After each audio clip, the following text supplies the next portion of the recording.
안녕하세요. 미래를 여는 책 읽기 미책 이은주 김인옥입니다. 반갑습니다. 네. 저희가 지난 시간에 미세먼지에 대해서 알아봤잖아요. 맞아요. 발암물질.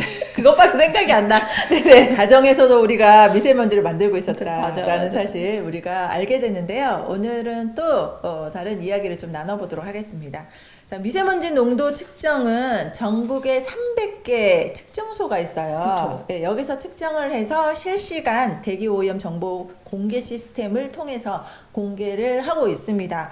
요즘 뉴스를 보면 그쵸. 날씨에서 그쵸? 미세먼지. 절대 미세먼지에 대한 이야기 빠지지 않고 나오잖아요. 예, 저 같은 경우에도 아침에 일어나자마자 네, 들어가서 핸드폰으로. 미세먼지 빨간색인지 초록색인지 보는 것부터 시작하거든요. 예, 그래서 그런가 하면 또 요즘은 이렇게 문자로도 맞아요. 예, 미세먼지와 관련된 경보 발령 자주 받고 있습니다. 네. 네. 요즘은 그 친환경 시대가 아니라 필환경 시대라고 하잖아요. 그쵸, 우리 공부했었죠. 그죠. 필환경 시대. 그러니까 네. 누구나 또 깨끗한 환경에서 오래 살고 싶은 마음은 똑같은 것 같아요. 어떻게 그쵸. 보면 또 우리 자녀들이 계속 살아갈 세상이니까 어른들이 어떻게 보면 좀 환경 관리에 조금 더 신경을 썼으면 네. 합니다. 네, 맞아요. 네. 정부 차원에서도 그래서 이렇게 미세먼지 관리에 많이 신경을 쓰고 있는데요. 네네. 2019년 2월 15일부터 네. 미세먼지 저감 및 관리에 관한 특별법, 미세먼지법이 시행되고 있다고 해요. 맞아요, 맞아요. 네, 그래서 전국적으로 미세먼지 전담반을 두고 특별 관리 감독을 하고 있는데요. 네. 그리고 또 가까운 뭐 일본, 중국과도 협업을 해 국가 간에서도 많은 협력을 하고 있다고 합니다. 미세먼지 절감을 위해서. 네. 그래서 왜 그 트럭인가 이렇게 몇 톤 이상 차량은 미세먼지 많은 날은 운행하면 안 된다고. 와. 예, 그때 라디오에서 들은 기억이 있는데 그게 바로 그게 미세먼지 미세먼지 생업하고도 법이요. 많이 연결이 되네요. 네, 그러니까. 그게 자동차 배기가스를 통해서 많이 나온다면서요. 그렇죠. 예, 그래서 그런 것 같아요. 네. 자, 그렇다면 미세먼지가 많을 때 네. 어떻게 하면 좋을지 몇 가지 팁을 알려드리도록 하겠습니다. 네. 자, 가장 먼저 미세먼지가 오늘처럼 높은 날이다, 빨간색이다, 매우 높다 이렇게 될 경우에는요, 가급적 창문을 여시면 안 돼요. 일단 열지 마. 열지 말아야 네. 돼요. 네네. 일단 열면 밖에 있던 미세먼지가 실내로 들어오기 때문에 창문을 열지 않는 것이 가장 좋은 방법이라고 이야기를 합니다. 네. 근데 또 우리가 생활을 하다 보면 이렇게 창문을 열지 않고는 안 되는 경우들이 있잖아요. 그쵸. 예, 뭐 청소를 한다거나 한다든지 그때는 열어야죠. 아니면 지난번에 말한 것처럼 요리를 뭐 굽는 굽는 요리나 거나 튀기는 요리. 뭐 네. 연기도 차고 네. 이러니까 그런 경우. 뭐 이런 분은 안 계시겠지만 또 간혹 흡연하시는 분들도 계시잖아요. 맞아요. 예. 네네네. 그럴 경우에는 실내 온도가 너무 좋지 않다라고 할 경우에는 그때는 이제 창문을 여는 것이 낫다고 합니다. 자, 그렇다면 그때도 만약에 창문을 연다면 몇 분 안에? 3분. 3분. 예. 3분 안에 꼭 닫아야 된다라고 이야기를 해요. 그래서 3분 이상 지나지 않도록 해서 창문을 꼭 닫아 주셔야 된다라는 거 말씀드리고요. 그 다음에 그 집안에 환기 관련된 장치들이 있으시면 그걸 꼭 이용해서 공기를 정화시켜 주면 좋다라는 거 말씀을 드립니다. 자, 그 다음에 환기 후에는 이렇게 외부에 있던 뭐 어쩔 수 없이 문을 열어서 이렇게 그 환기를 시켰지만 그 3분 정도 돼서 문을 닫게 된 후라도 먼지가 이렇게 쌓이는 곳들이 있잖아요. 네네. 그런 곳은 이렇게 물걸레질을 해서 먼지가 쌓이지 않도록 해주는 것이 좋고요. 예, 그래서 깨끗하게 청소를 해주는 것들이 필요합니다.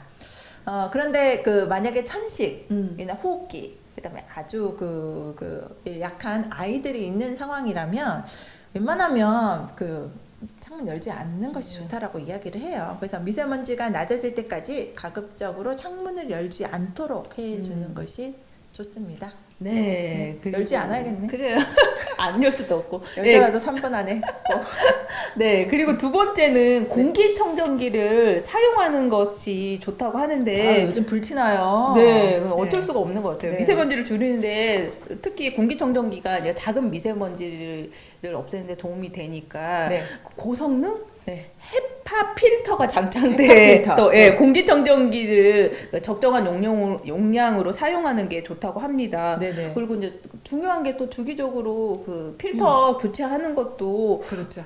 그래야 건강에도 더 좋으니까 관리하는 것이 필요하다고 합니다. 네. 집안 뭐 아파트 같은 경우는 평수에 따라서 네. 이게 또 용량이 달라진다고 그쵸, 그쵸. 하더라고요. 네네. 그런 걸 해서 요즘 같은 경우에는 뭐 작은 그 용량으로 해서 각 방마다 놓는 그쵸. 경우도 있고, 네네. 예.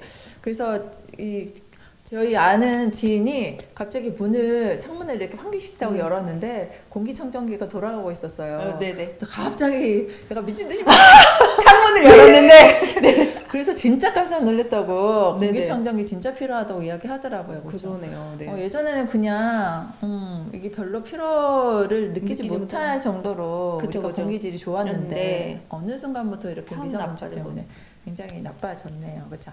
네. 자, 미세먼지나 황사가 많은 날에는 또 꼭 필요한 게 있습니다. 물. 물 마셔야 예, 물 마시고. 요즘 물. 목 칼칼하지 맞아요. 않으세요? 예. 그래서 물 충분하게 마셔주셔야 기관지의 건조함을 막아주고요. 그 다음에 몸속의 노폐물을 배출해주는 네네. 것이 좋습니다. 그래서 물을 마셔주는 것도 필요하고요. 또 한 가지 말씀드리면 다시마, 미역, 해조류 네네. 좋아하세요? 네, 저 좋아해요. 네. 네네. 그래서 이렇게 다시마나 미역, 해조류 많이 드시고요. 그 다음에 섬유질이 풍부한 녹황색 채소. 네. 얘를 자주 먹으시면 장 운동이 촉진되어서 이 몸속에 중금속을 흡착해서 배출하는 효과가 있습니다. 네네네. 제가 어제 마트 갔는데 요즘 시금치가 엄청 저렴하게 나오더라고요. 그쵸. 네, 시금치 싸더라고요. 네. 네네. 두 단에 990원. 얼른 와. 사왔잖아요. 그래서 녹황색 채소 많이 드시면은 몸속에 있는 그 네네. 금속 물질을 배출할 수 있으니까 중금속 꼭 드셨으면 좋겠고요. 그 다음에 또 평상시에도 뭐 기관지 안 좋으신 그쵸. 분들이 있으시잖아요. 이분들은 생강 그리고 도라지, 그다음에 배즙 굉장히 맞아요. 좋습니다. 네네. 특히 저 같은 경우는 강의를 하다 보니까 목 관리에 굉장히 신경을 많이 쓰는데요. 특히 도라지가 굉장히 맞아. 목에 좋아요, 기관지. 그래서 장기침 많이 하시는 분들이나 그다음에 그 감기 자주 걸리시는 분들이 있죠. 그럼 도라지 장복하시면 정말 깨끗하게 나올 정도로 기관지에 좋으니까 이렇게 미세먼지가 많은 날은 꼭 이렇게 도라지나 그다음에 그 생강, 그다음에 배즙 드셔주시면 좋을 것 같습니다. 네. 진짜 물 자주 마셔야겠네요. 건강을 그리고, 위해서. 그리고 해조류하고 녹황색 채소 많이 먹어서 좀 네. 미세먼지 많이 극복을 해야겠네요. 네. 그리고 마지막으로 외출하실 때 꼭 필수 아이템 마스크 꼭 착용하셔야죠. 착용하세요. 네, 저희 이제 앞으로 좀 저희 애들한테도 좀 잘 챙겨주고 저도 네. 마스크 착용 꼭 하려고요. 네, 왜냐면 맞아요. 노약자나 어린이, 그 폐질환이나 심장 질환이 있으신 분들은 미세먼지 지수가 높을 때는 그렇죠. 가급적 진짜 외출 삼가하시는 게 맞아요. 좋고요. 진짜 맞습니다. 네. 저희 같은 경우도 웬만하면 안 나가고 네. 꼭 나가야 할 때만 외출하시면 좋을 것 같아요. 네. 맞아요. 사실 그냥 봤을 때는 이게 미세먼지 많아? 뭐 이렇게 생각하는 경우가 있는데 눈에 보이지 않는 거기 때문에 더 우리가 신경을 써야 하는 것 같습니다. 네. 자, 오늘 미세먼지에 대해서 시청자 여러분들에게 알려드리는 꿀팁 전해드렸는데요. 지금까지 시청해 주셔서 감사드리고요. 그렇죠? 네. 건강하고 행복한 봄날 되실 수 있도록 마스크 착용 필수. 마스크 착용 꼭 해야겠어요. 네. 다음에는 더 좋은 내용으로 찾아뵙도록 하겠습니다. 감사합니다.